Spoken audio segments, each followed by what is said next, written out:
Hello friends, Akash this side. स्वागत है आपका मेरे यूट्यूब चैनल में स्काई डायरी स्पीक्स में।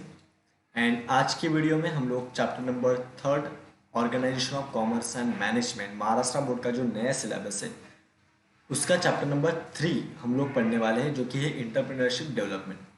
इसमें बेटा आप इस चैप्टर में ये इंपॉर्टेंट क्वेश्चंस आप देख पा रहे हो। इसमें से आपको जो सेकेंड नंबर का क्वेश्चन है आप देख पा रहे हो, सेकेंड नंबर का qualities of an successful entrepreneur. ये आपका जो 25% सिलेबस जो रिड्यूस हो चुका है उसमें आपको ये क्वेश्चन उन्होंने हटा दिया है, तो ये क्वेश्चन आपको नहीं पढ़ना है। क्वेश्चन नंबर सेकेंड, देन आपको first third and fourth question जो कि इंपॉर्टेंट है आपको पढ़ना पड़ेगा सर। एंड एक क्वेश्चन आप इसमें से एक्सपेक्ट कर सकते हो 100%। सो चलिए बात करते हैं, हम चालू करेंगे कैरेक्टरिस्टिक्स और features of an entrepreneur, successful entrepreneur चलेगा। So what are the features of an entrepreneur. सबसे पहले पढ़ना पड़ेगा हमको ये एंटरप्रेन्योर वर्ड है क्या। एंटरप्रेन्योर का सिंपल जो मीनिंग अगर हम समझे तो वो होता है businessman sir. So the word entrepreneur comes from the French word. ये फ्रेंच वर्ड क्या है अच्छे से समझना, स्पेलिंग वगैरह उसको अच्छे से देखना, ऑब्जेक्टिव के लिए काम आएगा। इंट्रेप्रेंड्रे, सो इंट्रेप्रेंड्रे विच मीन्स टू अंडरटेक। जो भी वर्ड है स्पेलिंग देना ENTREPRENTRE, ठीक है। तो इसका एक्चुअल मीनिंग क्या है, टू अंडरटेक मतलब काम करना। टू अंडरटेक वो काम करने के लिए मैं हाथ में लेता हूं तो मैं एंटरप्रेन्योर हूं, ठीक है। अंडरटेक देखिए simple, an entrepreneur is a person who starts a business and willing to take risk. So undertake वो रिस्क अंडरटेक करने के लिए रेडी है। So entrepreneur is a person who starts a business and willing to take risk. Business start करता है, risk लेने के लिए रेडी है। चलिए वेबस्टर डिक्शनरी क्या बोलती है regarding to the word entrepreneur. According to Webster dictionary, an entrepreneur is a person who starts a business and is willing to take risk, ठीक है, willing to risk loss in order to make money। Simple है sir. An entrepreneur is a person who starts a business, ये तो बात हमको भी पता है। एंटरप्रेन्योर वो बंदा है जो बिजनेस स्टार्ट करता है। आगे क्या लिखा है इन्होंने, and is willing to risk a loss in order to make money. मतलब अगर लॉस हुआ तो भी मैं रिस्क ले सकता हूँ सर, नो प्रॉब्लम। क्यों? क्योंकि मुझे क्या करना है, मनी मतलब प्रॉफिट करना है, ऐसा सिंपल में बोल सकते हो। लॉस हुआ, यस मैं रिस्क लेने के लिए रेडी हूँ। बात करते हैं followings are the characteristics of an entrepreneur. So क्या एंटरप्रेन्योर के कैरेक्टरिस्टिक्स है, क्या फीचर्स है। कोड आपको पढ़ना है, कोड के साथ आप इस कॉन्सेप्ट को पढ़ सकते हो। FRHSCIT, FRHSCIT, FRHSCIT, word to word. F क्या था, आर क्या था, IT क्या था, सब हम लोग पढ़ने वाले, बट पॉइंट टू पॉइंट हम लोग याद करते जाएंगे। FR होने के बाद याद करेंगे, HSC होने के बाद याद करेंगे, IT देन सब याद करेंगे। चलिए सबसे फर्स्ट देखते हैं future vision. Entrepreneur businessman, future vision खाली आज के लिए बिजनेस करना नहीं सर, फ्यूचर विजन होगा, यस। सो देखिए the entrepreneur has a good knowledge about future market situation. Market में फ्यूचर में क्या सिचुएशन हो सकता है उसका नॉलेज उनको है। He should also have a knowledge about external business environment. मुझे खाली हमारे बिजनेस के रिलेशन में ही पता नहीं, एक्सटर्नल एनवायरनमेंट के बारे में ही पता है, और वो भी पता है।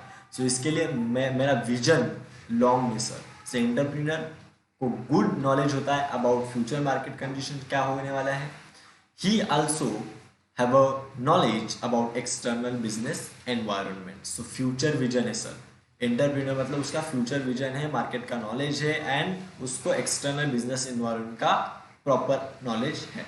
बात करते हैं risk bearing capacity. Sir inter में मतलब रिस्क तो आया सर, आप बिजनेस स्टार्ट करते हो रिस्क उसमें आएगा ही। So risk bearing capacity, successful entrepreneur takes risk. Successful entrepreneur risk लेने के लिए रेडी होते हैं sir. He is ready to face challenges and always find new opportunities.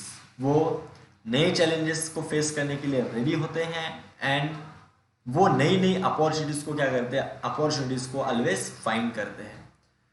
Future vision, risk bearing capacity sir. FR future vision, risk bearing capacity. बोलिए बोलिए मेरे साथ, future vision and risk bearing capacity. आपको बोलना है मेरे साथ, future vision and risk bearing capacity. बात करते हैं अभी HSC की।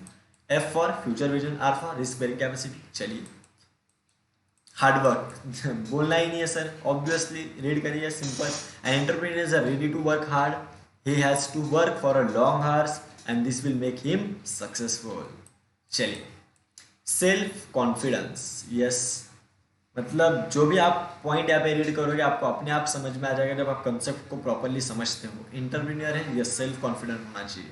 N entrepreneur has self confidence, such self motivation keeps him strong and confident to face critical, मतलब जो भी चैलेंज लेके आएंगे, चैलेंजिंग सिचुएशंस को फेस करने के लिए उसको कॉन्फिडेंट बनाता है।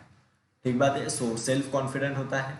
एच फॉर क्या बोला था, हार्ड वर्किंग होगा, हार्ड वर्क। देखिए S for self confidence. C communication skills होगा, उसका अच्छा होगा। An entrepreneur needs to communicate with other different peoples like customers, suppliers, creators, employees.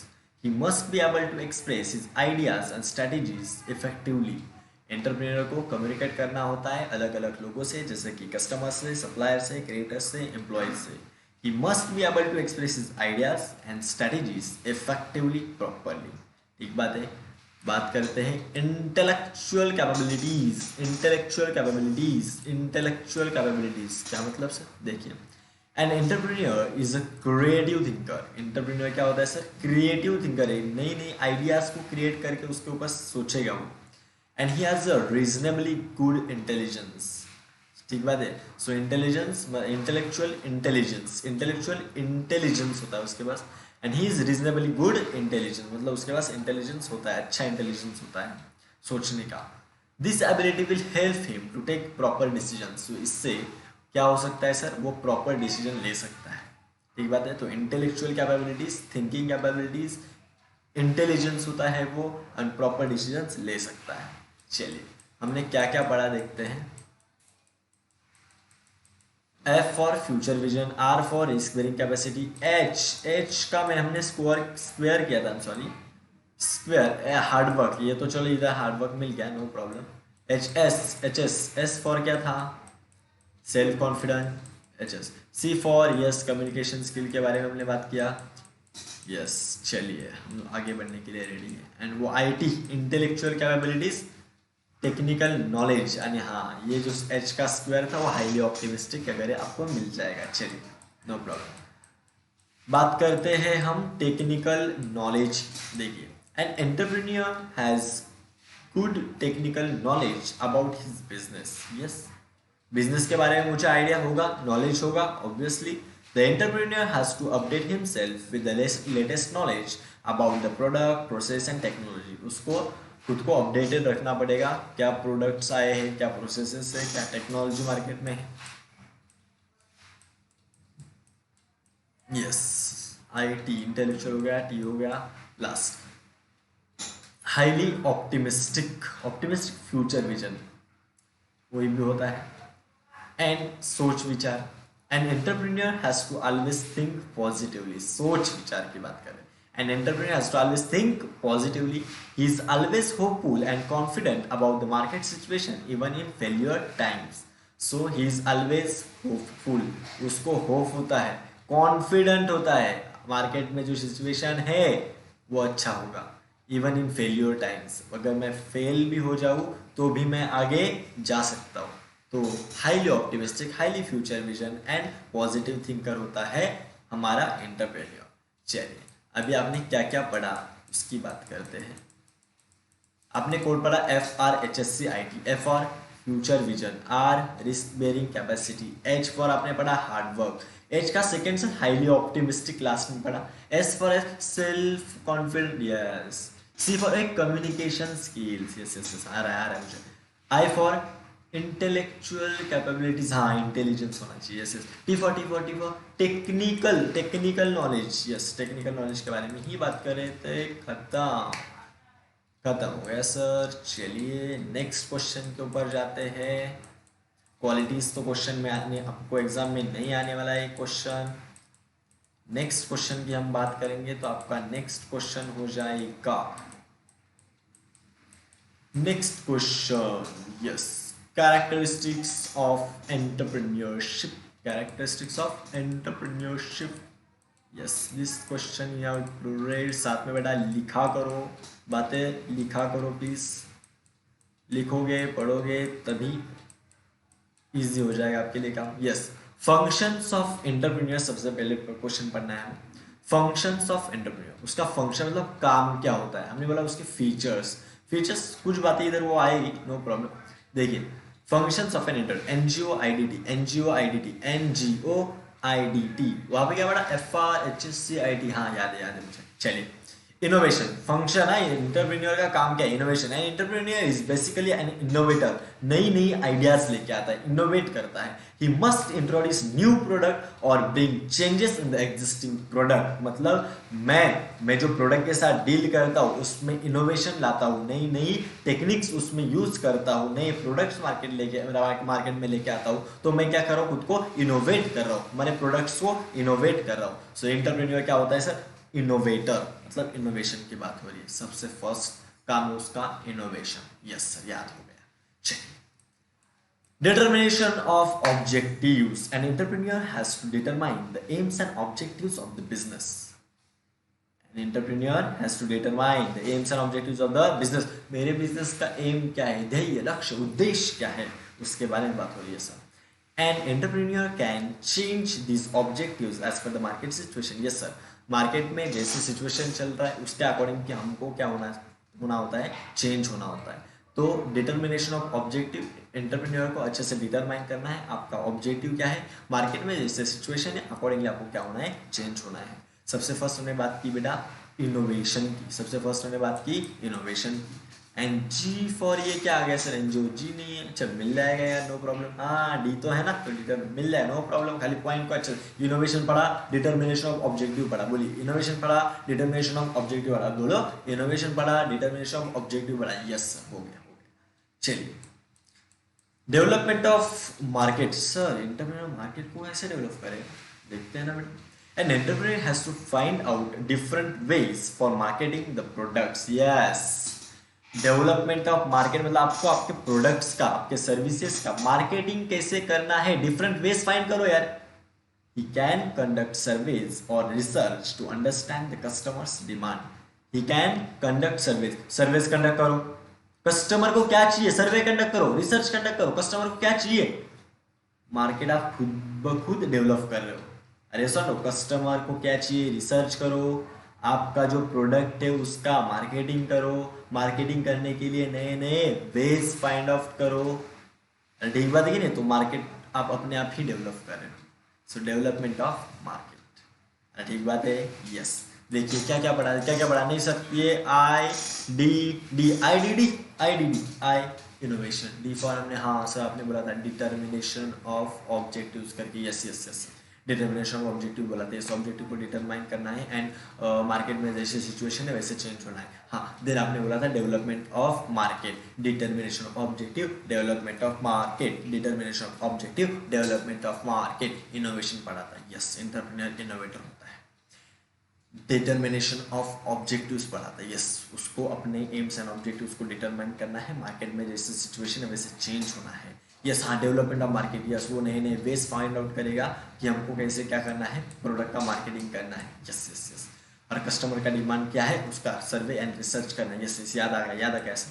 चलिए, new technology in global world, every day there is an invention of new technology. Yes, global world, today's world जो market changing world है, every day there is an invention, invention मतलब invent होता है, बनता है नया technology.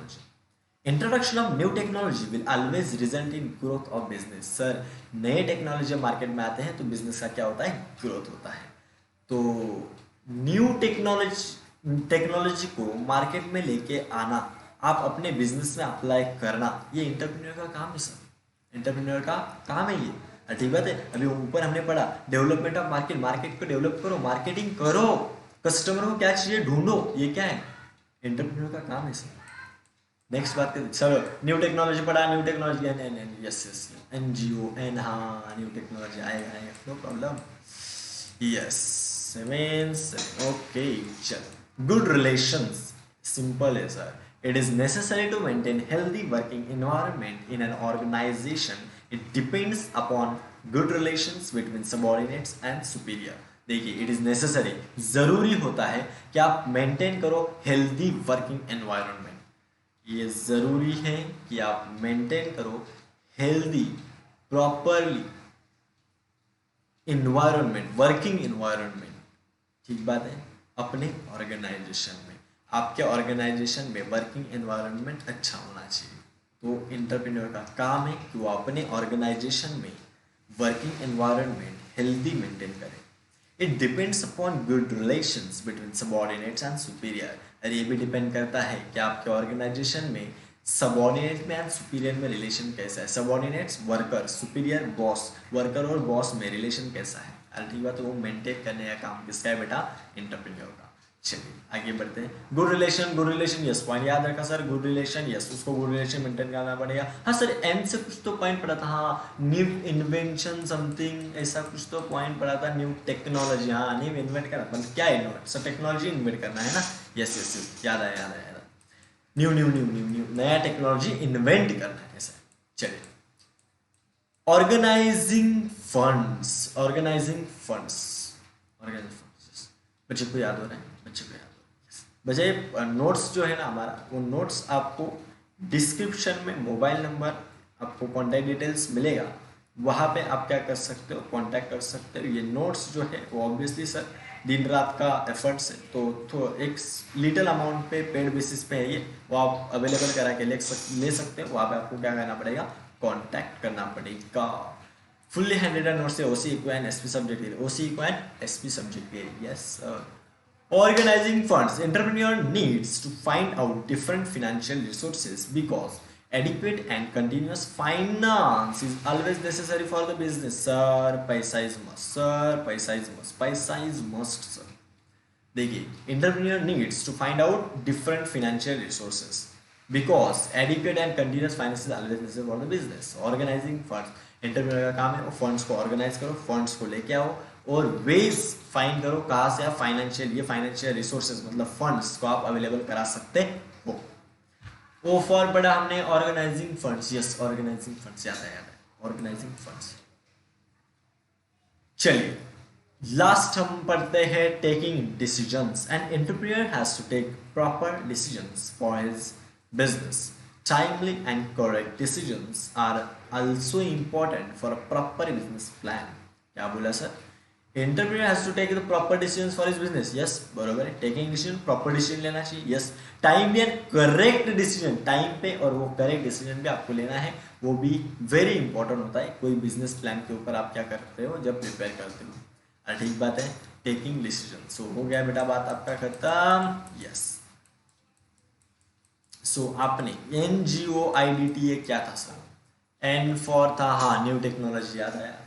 Ji for क्या पढ़ा था हमने? जी फॉर हमने कुछ तो पढ़ा था। जी फॉर हमने क्या पढ़ा था यार? G for global good relations. Yes याद आया, गुड रिलेशन पढ़ा था। जी फॉर गुड रिलेशन पढ़ा था। गुड रिलेशंस मेंटेन करना है कस्टमर्स, एम्प्लॉयज और एंड क्रिएटर्स के साथ। ओ फॉर क्या पढ़ा था सर? ओ फॉर आपने क्या पढ़ा था? ओ फॉर आपने क्या कुछ तो पढ़ा था। ओ फॉर क्या पढ़ा था? देखिए, organising funds. Yes, O for आपने क्या पढ़ा था? ऑर्गेनाइजिंग फंड्स पढ़ा था। ओ फॉर ऑर्गेनाइजिंग फंड पढ़ा था। आई फॉर क्या पढ़ा था सर? आई फॉर तो इनोवेशन ही पढ़ा था सबसे पहला पॉइंट। डी फॉर दो पढ़े थे sir, determination of objective and development of market. Determination of objective and development of market पढ़ा था। यस, ये भी हो गया। टी फॉर हाँ कोई तो आपने टी फॉर, हाँ लास्ट टेकिंग डिसीजन समथिंग आपने कोई तो पॉइंट पढ़ा है राइट। यस, इधर गया। Yes, taking decision something point पढ़ा है सर।